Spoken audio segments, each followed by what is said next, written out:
It's a lovely warm day here in May, and we're out in the garden with my cucamelon little plants. They are growing very slowly.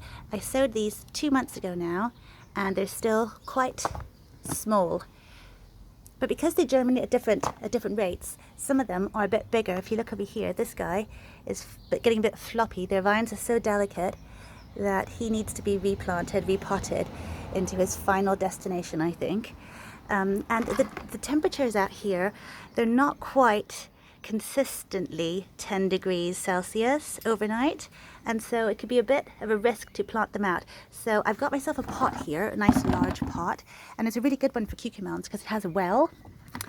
So you can keep store water down here, and then if the cucamelons find that they're thirsty and I haven't managed to water them, they can draw water up and just make sure they don't get dehydrated, and that can really damage them. They're so delicate and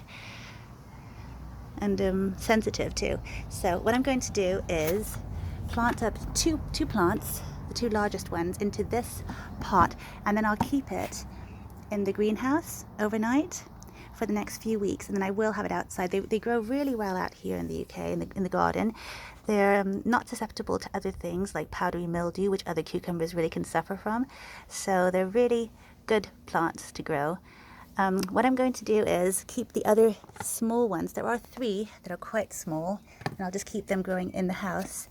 They're almost like my security in case these other 3 get damaged overnight. I'm hoping they won't. But each plant, I mean, they really produce so heavily, so I'm going to get lots of vegetables, I'm hoping. It's going to be a great harvest this year. They look like they're doing really well. I'll put one in a nice warm courtyard and then the other 2 in this pot, and we'll see how they do. It's going to be really exciting. What I actually have done for this pot here, I've got myself a nice big growing frame here. It's quite tall, but they really do grow much bigger than you might expect. They look so tiny and delicate, but they really just run rampant after a while. And so I think the growing frame will be a great thing for them to just wind their way up and hopefully produce lots and lots of beautiful cucamelons.